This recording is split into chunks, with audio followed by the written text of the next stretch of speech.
welcome to AT&T ThreatTraq for February 20th, 2014. This program provides network security highlights, discussion, and countermeasures for cyber threats. And today I'm joined by Jim Clausing and Tony Tortorici, and I'm John Hogoboom. So I think for the first thing that we want to cover today is, Tony, you've been kind of seeing what's going on in the world of spam and malicious email, so I thought maybe it'd be good for you to give us a heads up on what's been going on in that space over the past few weeks or so. That sounds good. Thanks, John. For the past month or so, I've been seeing a big uptick in three different types of spam or phishing emails, and I just wanted to give everyone kind of a heads up on what I'm seeing. Maybe you guys are seeing the same thing. Right now, the main thing that we're seeing is something called snowshoe spam. What snowshoe spam is, you've got spammers out there that are using particular IPs, particular domains. They gear up their spam campaigns. They may have a couple hundred subject lines or different variations, and they'll send it out in a really quick order. So they blast out all this spam, and then they turn it off about as quickly as they turn it back on, and they change IPs and domains. This way, the anti-spam filters can't really keep up with it as much. By the time they get the submittals and they start building filters for it, the spammers are already setting up new IPs and domains and new subject lines and sending out the same stuff over and over and over again. So for the past 3 weeks, I've seen a huge uptick in many different variations of this. I've seen thousands of emails that have hundreds of different subject lines. But the main thing is we've got about 4 or 5 different topics right now that's going on.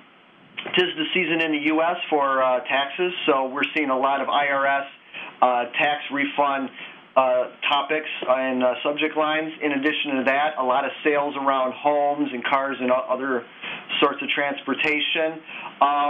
Also seen a lot of celebrity miracle medical items and weight loss. So that's really it for the snowshoe, which is the top one right now. I've got 2 other ones that I'd like to talk about. Number 2 deals with financial and utility phishing emails. So, obviously, whenever you see a phishing email, it may be around a financial institution like a bank, so on and so forth. But I'm also seeing a lot of other phishing emails that are revolved around gas companies or electrical companies. It deals with the accounts and billing, very similar to what you'd see for financial institutions, but I'm seeing a lot more of that in 2014 than I have in the past year or so. So I wanted to let everyone know about that one as well. Finally, the last one that I'm seeing an uptick in are emails that have subject lines that are they have obscenities in them. They're not really clean emails at all, but the URLs that are inside, what I'm seeing is a lot of virus downloads, a lot of exploit kits. So just, this is typical stuff you normally kick out with some of your filters, but if you do see them, definitely stay away from them. Those have been really bad lately. So that's what I'm seeing with email going around the internet right now, and just wanted to let everyone know about it and just try to avoid it. All right, thanks. And, on the topic of utility-based spam, like gas and energy-type ones, even myself, I recall seeing one recently within the past maybe 2-3 weeks, and I believe it was for a gas company, and I didn't even use that particular utility for my gas, and they were threatening to cut off my gas, saying that I hadn't paid my bill or something like that, yep. Which I guess they're trying to, scare me into thinking, oh, my God, I'm not going to have heat.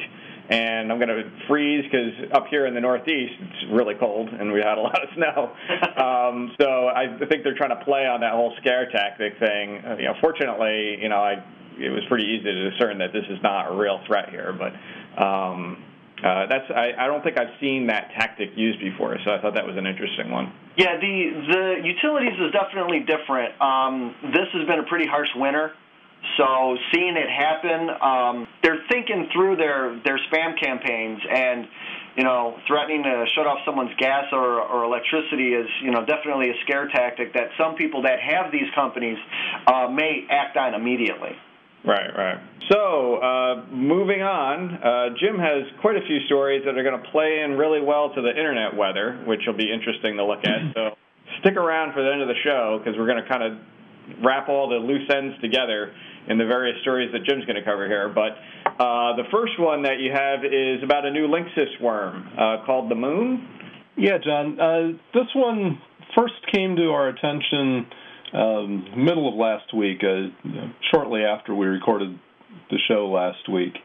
It actually came in, as I've mentioned a couple of times in the past, I'm a volunteer handler at the Internet Storm Center, and this initially came in as an email to the Internet Storm Center, and Johannes Ulrich did a lot of the work, and since then I've been doing a lot of reverse engineering on some of the malware. A guy who runs an ISP in Wyoming had noticed a number of customers that had Linksys routers were getting scanned, and then they seemed to be sending out a lot of traffic that was saturating their links, tying up their bandwidth. Johannes and a couple other folks set up some honeypots to try to capture this traffic. The initial fingerprinting was done by scanning, looking for a specific URL, the /HNAP1.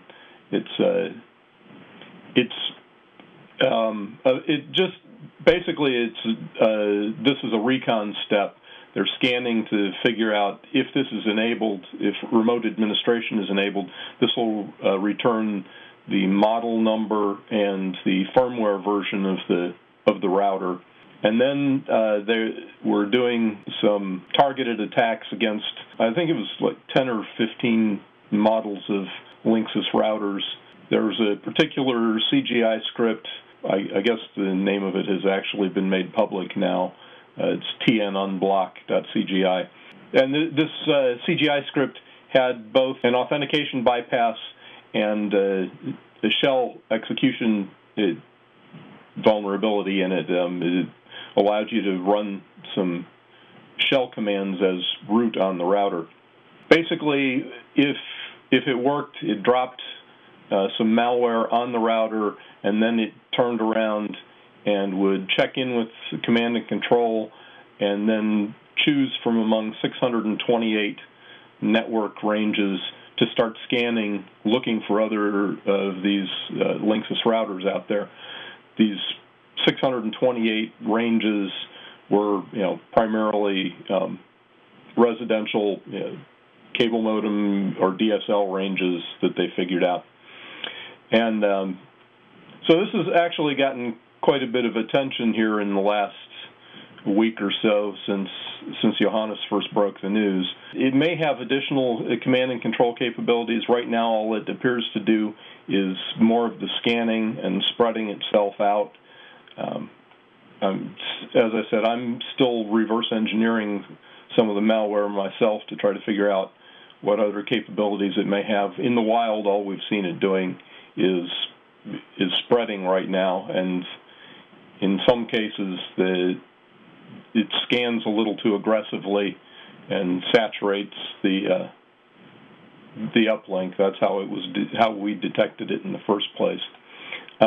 We've been in contact with Belkin, which is the parent company that now owns Linksys. They are working on firmware updates to fix the problem, close the vulnerabilities. They also have posted a knowledge base article on how to prevent your router from getting the Moon malware. Basically, the key is to make sure you've got the current version of the firmware, make sure remote administration is turned off, and they also recommend that you do the checkbox to filter anonymous internet requests. One of the issues, though, was that some of the models that it appeared to be targeting haven't gotten firmware updates in a long time. It looked like they had been abandoned. I'm not sure if Belkin Linksys are actually going to put out new firmware for this, but basically if you've got remote administration turned off then this can't be done from the outside. So that is the first big thing, is to make sure remote administration is turned off, or at least restricted to IPs that should be doing the, I know that in some cases this was enabled by some local ISPs that were distributing the router, to the customer as well. So hopefully those ISPs will be putting rules in there to limit access to only the appropriate folks that should be managing it for their customers. But anyway, it's gotten a lot of attention in the last week. There are several thousand infected routers that we know of for sure out there. Johannes has done 4 articles now updating what we know about this particular malware. I recommend anybody who's interested in the details of it read those articles over at the Internet Storm Center. I would recommend people, take a look at this story and, apply the patches or preventative measures, I guess we should say, make sure remote access isn't on, whatnot. Right. Well, one other thing I guess I do need to mention is that it only affects the stock firmware. If folks are using, something like DDWRT or OpenWRT, not using the stock firmware, then you're not vulnerable. But the vast majority of these routers are going to be used by home users who just bring it home, plug it in. Maybe they change the admin password, maybe not. They just kind of plug it in and go. And so those folks do need to read the articles and figure out how to update the firmware. This is, one of those issues that Brian loves to talk about.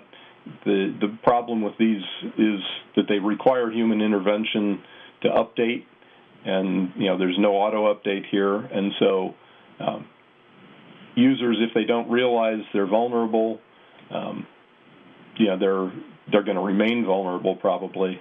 Yeah, that's the trouble with these devices that are right on the edge of your network border at your home.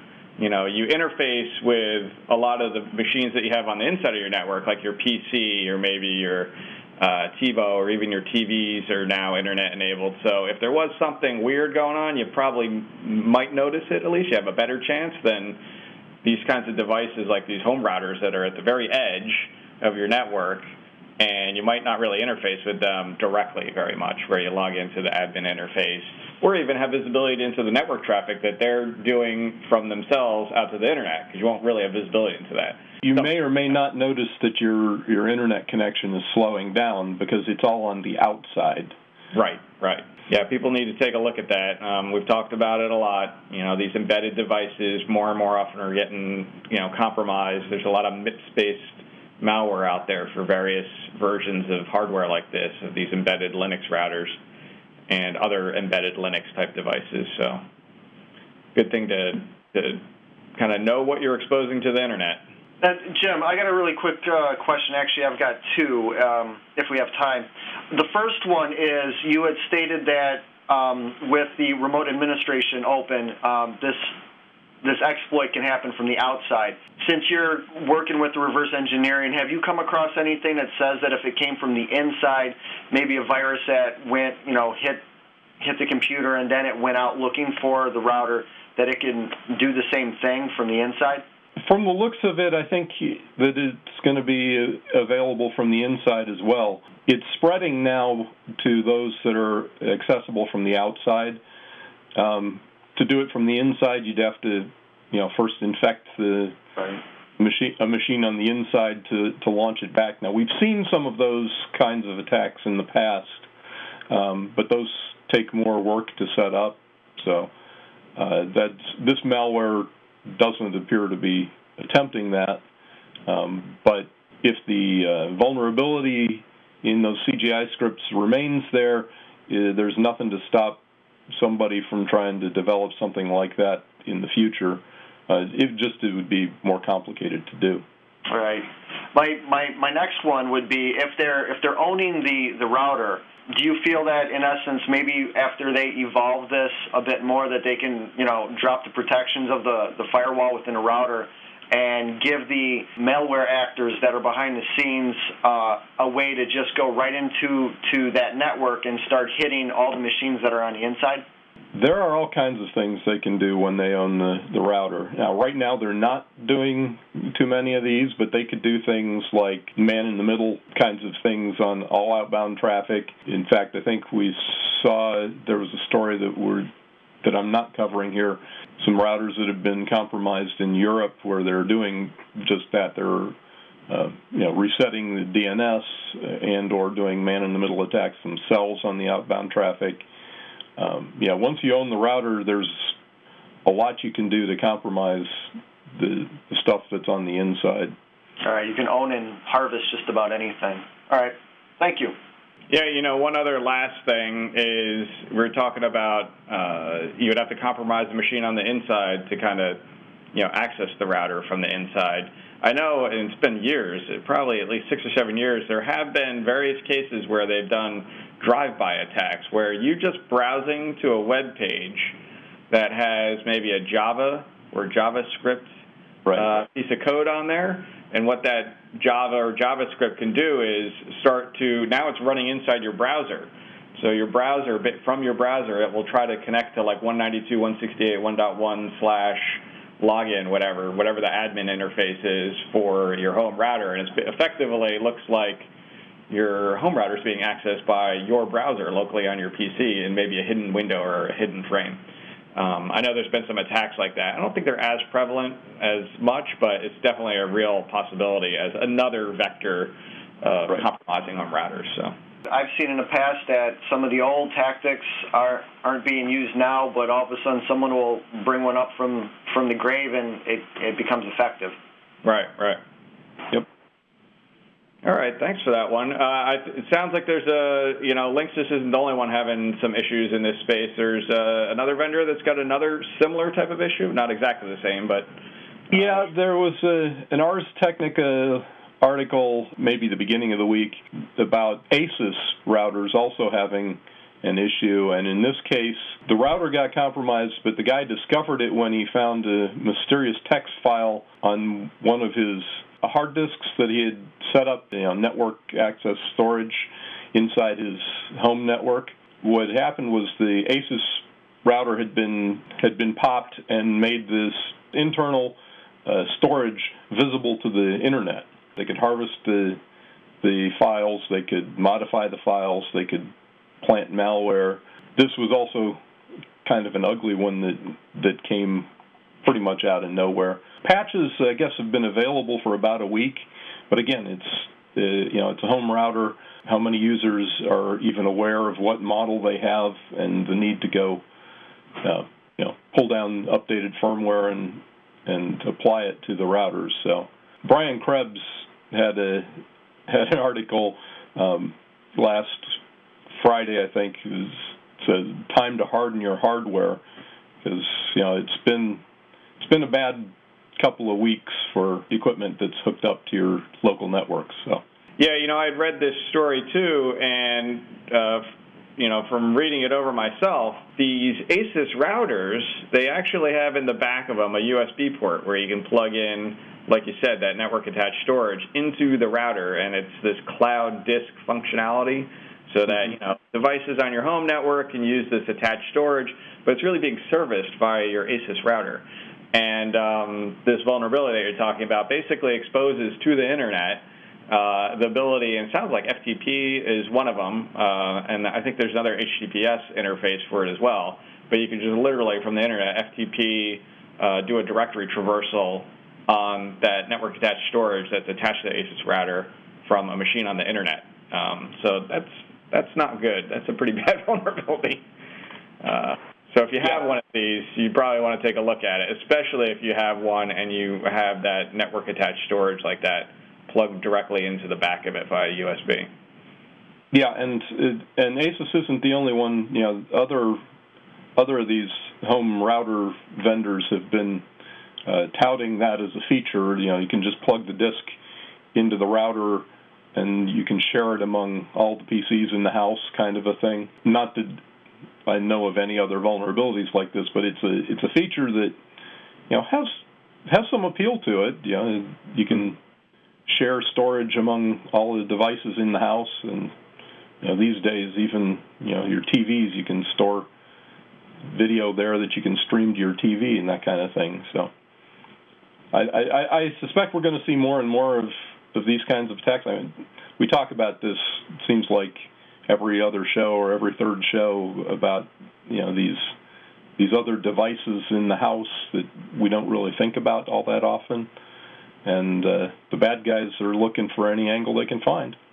All right. Well, thanks for that. And we'll have some more kind of insights into some of this activity in the Internet Weather Report. So that'll be interesting to look at as well. But before we do that, you had one other story about a IE0 day that came out, and maybe a watering hole type attack involved with that? TrustWave's Spider Labs did a blog post yesterday, I guess, about a new IE0 day that affects Internet Explorer versions 9 and 10 and is being targeted against some U.S. users primarily. And today, Microsoft is pushed out, they published a bulletin with a workaround. They've pushed out a fix-it that will prevent this exploit from being successful. And the other workaround is to use EMET, Microsoft's Enhanced Mitigation Experience Toolkit. We've talked about that briefly in the past, but that would also help prevent against this attack. But since Microsoft pushed the bulletin and the emergency fix-it out there, I figured it's something we ought to mention. Again, the 0-day appears to, at the moment, only affect IE 9 and 10, but those are probably the two most popular versions of Internet Explorer right now. So if you're using that, I'd recommend you go ahead and apply this fix-it.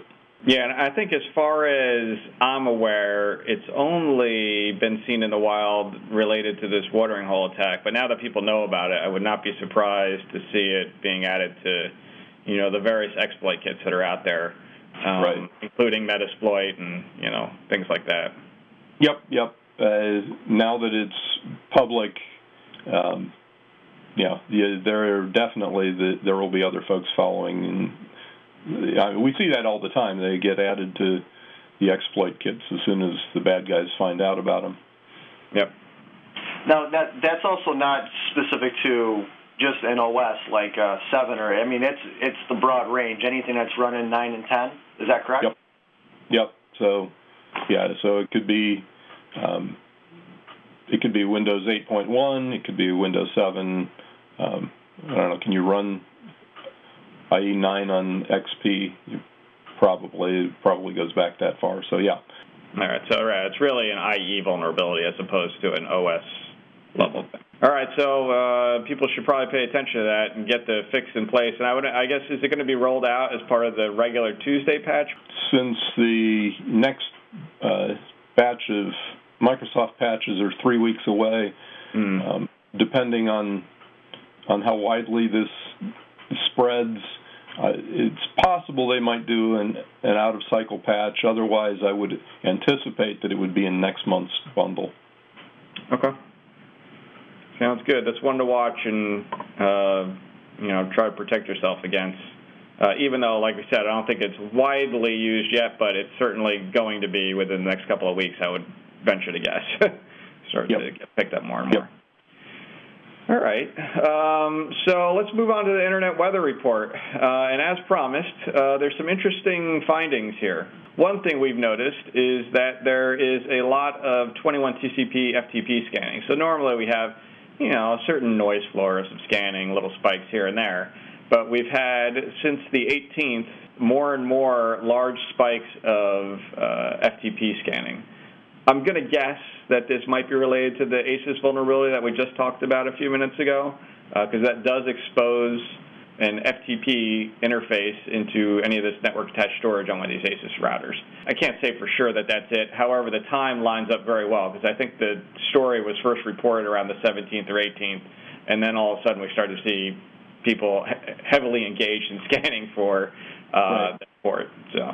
But we do see people scanning for FTP in other terms anyway, for other purposes that they might want to use maliciously and whatnot. But there's probably some strong indication that this might be related. Most of the sources are coming from China for this one as well. Moving along, I thought this was an interesting one as well. So we got a bunch of scan sources on port 5000 TCP, which is associated with universal plug-and-play. We don't normally see scanning on this, and that's pretty evident here. So when we look at the number of scan SIPs, and again, this is the number of scan sources, so that's kind of an important thing. It's not the amount of scanning traffic, it's the number of unique source IPs scanning. And what we can see is the noise floor here is basically nothing, and then all of a sudden around February 11th, it looks like, midday February 11th, it went up to 11,000 sources simultaneously scanning for this. Most of them are from China and from the U.S.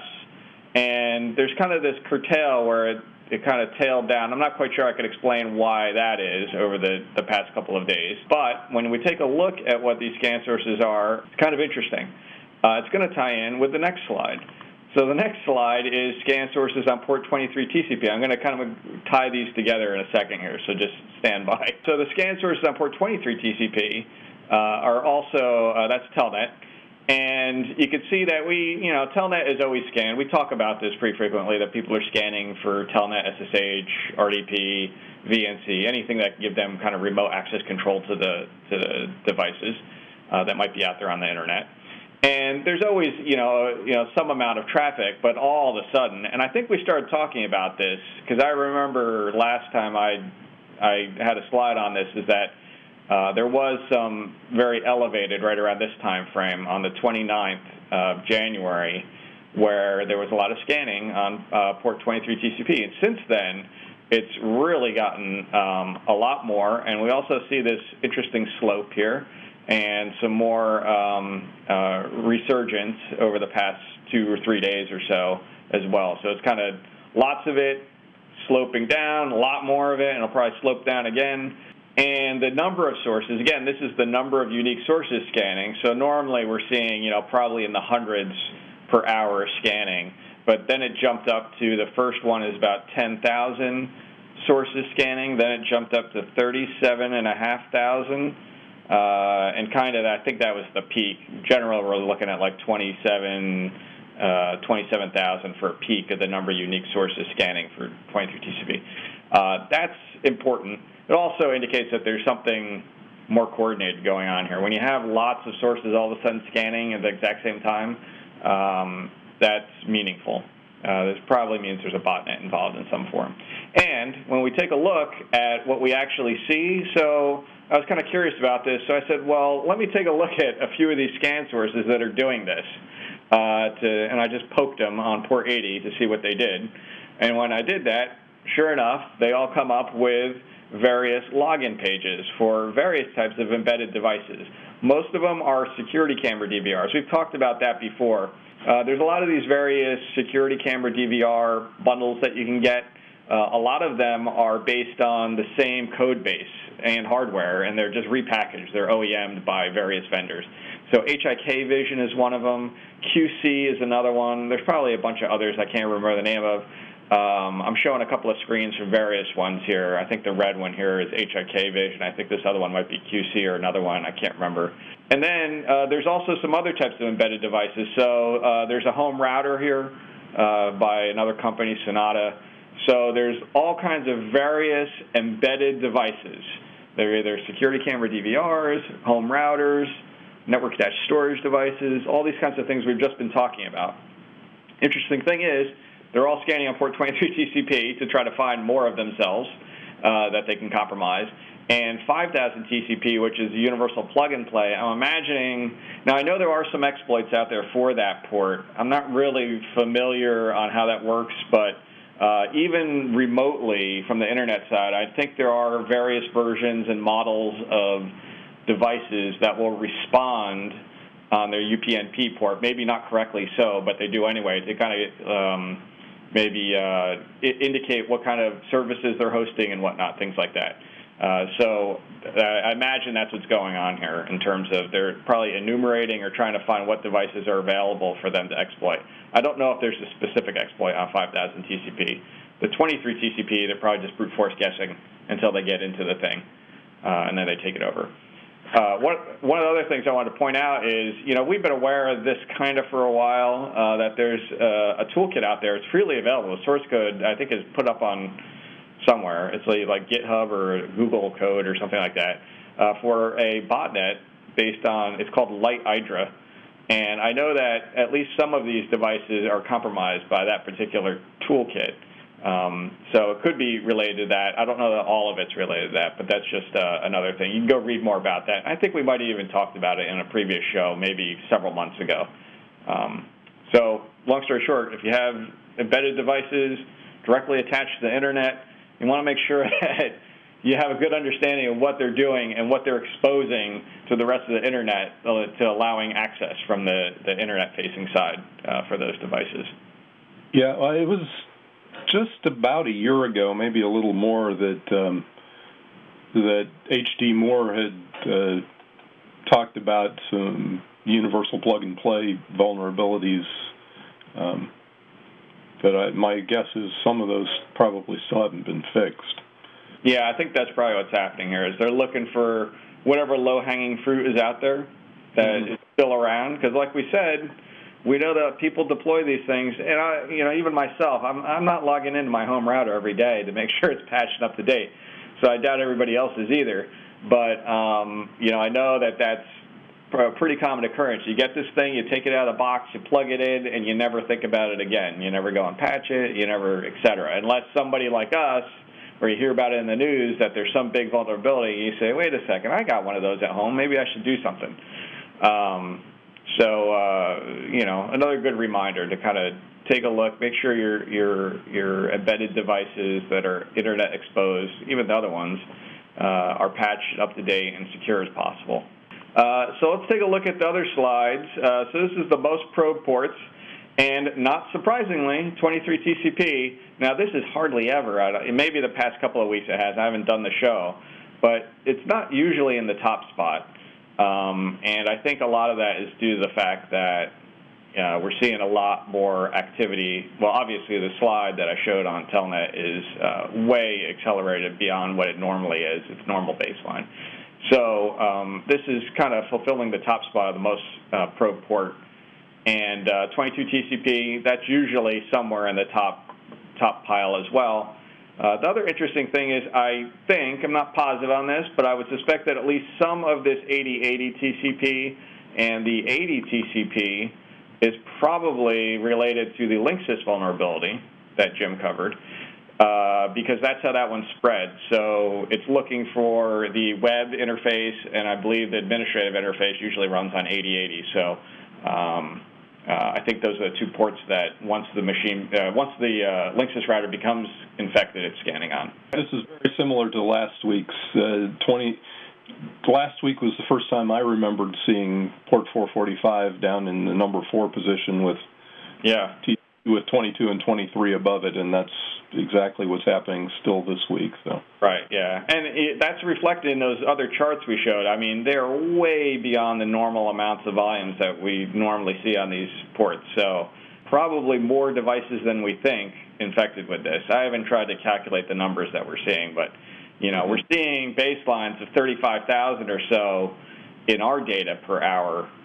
We don't see the entire Internet, obviously. You can probably take that number and times it by at least 10 to get a rough order of magnitude of how many there are out there, but it could even be more. 445 TCP, like you said, usually that's fulfilling the top spot. It's not this week or the previous week, as Jim mentioned. So that's interesting that there's so much more volumes of these types of traffic than normal. Microsoft SQL, that's always in the pile here. Remote Desktop Protocol, that's always in the pile. And then 5000 TCP, I don't recall us seeing this. I don't know about last week, but this is not normally in the top 10 chart. but universal plug-and-play is in here, and I think it's related to I know it's related to the same actors involved in the telnet scanning. So it's these embedded devices that are infected with something that are scanning for more embedded devices to compromise. Slide 6, actually, I was really happy with this slide because it's very nice and orderly. We rarely get it in such a nice order. So all of the zero-access ones are all piled together here. So that's all these 16,000 port ones are zero-access botnet infections. The 80 TCP and 8080 TCP we already talked about. That's probably the Linksys stuff, as well as some other things. We know that there's always a base level of scanning going on with that stuff anyway, because as we've mentioned, Tomcat is another one that runs. There's a lot of administrative interfaces that run on port 8080 that people are looking for. They're always in this pie chart. 23, here's Telnet again, probably not usually in the top spot. And again, this is the most sources probing. So 445 does retain the top spot this time, even though not by volume of sheer volume of scanning activity, but by sheer volume of numbers participating in that scanning.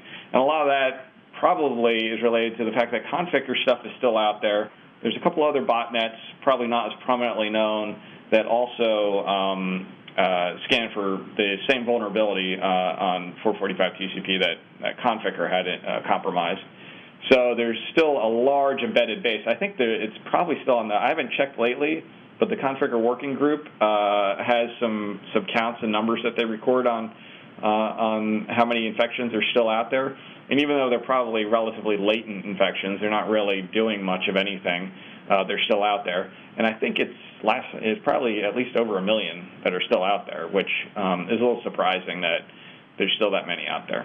That's the show for today, and just to wrap up, if you'd like to get in touch with us, you can email us at ThreatTraq@list.at.com. We always appreciate hearing any feedback that you have. Helps us kind of know, what stories are resonating with people that watch, and sometimes we get some really good, interesting leads for stories and articles to cover on the show. So if you see an interesting article, please shoot it our way. And you can also find us on Twitter at ThreatTraq.